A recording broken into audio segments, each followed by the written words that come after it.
terdidik syaratnya matang spiritual. Jadi sekarang boleh kita cerdas intelektual, boleh kaya finansial, boleh kuat dan dengan segala sikap, tetapi kalau tidak matang spiritual, Anda belum lolos melewati ujian kehidupan. Belum lolos.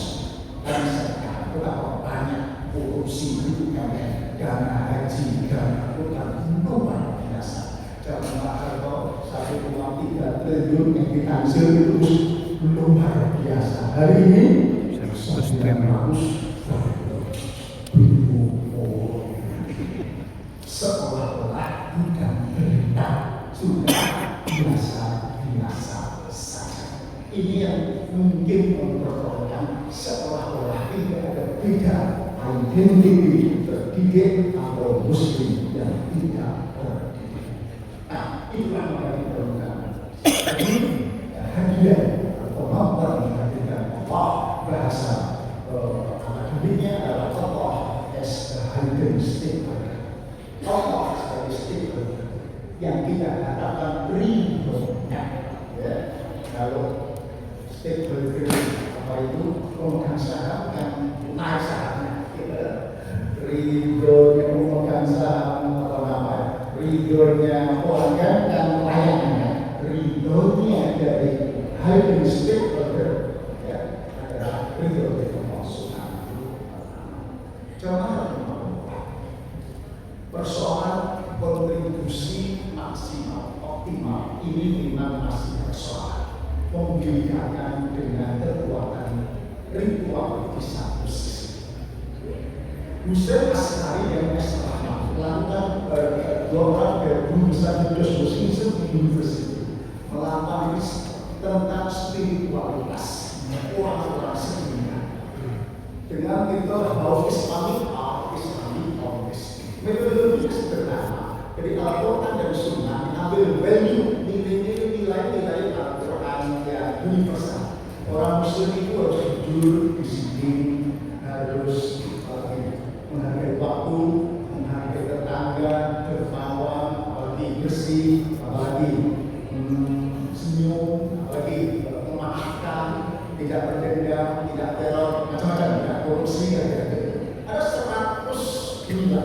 Lalu dipakai untuk memotret 208 negara. Negara mana yang paling cocok dengan kriteria Al-Quran tadi? Lalu rankingnya mengatakan ekonomi Islami Indonesia. Yang menarik ternyata ranking tertinggi justru Selandia Baru.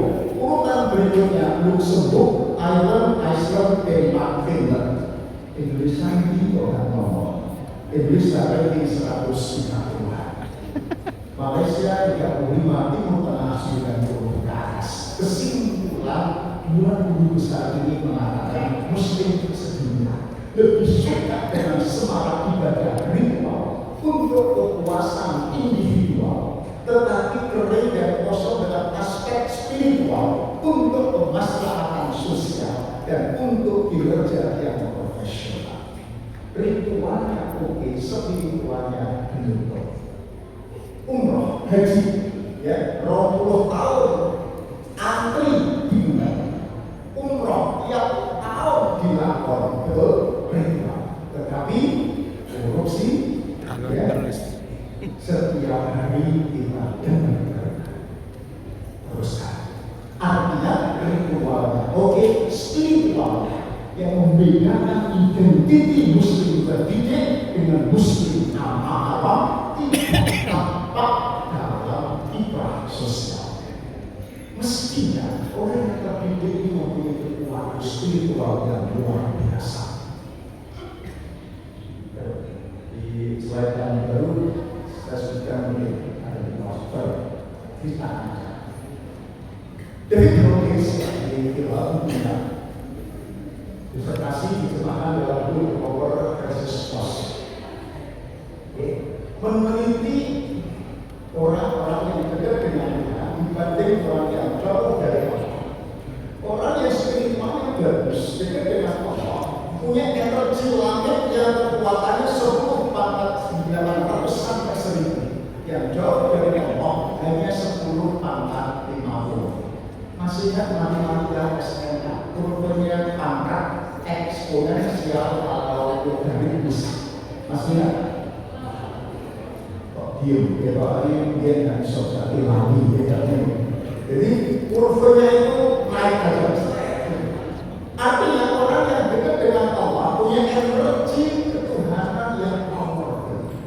Sebenarnya lu pasti bilang masalah besar terasa kecil, masalah kecil seolah-olah tidak ada masalah sama sekali. Anda punya masalah, Allah punya solusi. Anda punya kendala, Allah punya kendala. Sebesar apapun masalah Anda, Asmaul Husna jauh lebih besar ketimbang masalah-masalah kita. Di level ini ketakutan seseorang yang dijamin oleh Allah menyebabkanlah yang lalu makhraja bersyukur sibuk. Orang yang takwanya di level ini diberikan jalan keluar seluruh persoalannya dari arah yang tak terduga-duga. Dia pede, seluruh penuh harapan di sana. Pede itu bukan karena sombong, aku kok bukan. Pede-nya karena punya pede Allah Subhanahu wa Ta'ala. Bapak Ibu, hari ini punya pede-nya orang pusat yang memiliki pede-nya pusat, yang lain pede-nya orang dalam. Kita ini pede-nya Gusti Allah. Kok gak pede? Ada something wrong dalam hati kita. Ada yang salah. Punya Allah kok gak pede? Kalaupun kita punya iman, frekuensinya di mana? Sebab kata penelitian dari Dawkins, orang-orang yang spiritualnya di bawah sekitar 10, 50 sampai 250 itu orang yang pemarah, orang yang pembenci, orang yang itu hopeless, gak ada harapan. Kemudian iri, dengki, benci, SMS, suka melihat orang susah melihat orang senang. Di kelompok ini sehebat apapun prestasinya, sekaya apapun, sehebat apapun jabatannya, nggak pernah bisa bahagia. Ya, bukan ikut identitas muslim. Karena benci dengki, rumahnya sudah mewah, mobilnya premium, ya. Tetapi karena benci dengki ini, tetangga beli mobil ada pas, ya. Tetangga bangun rumah insang, ya.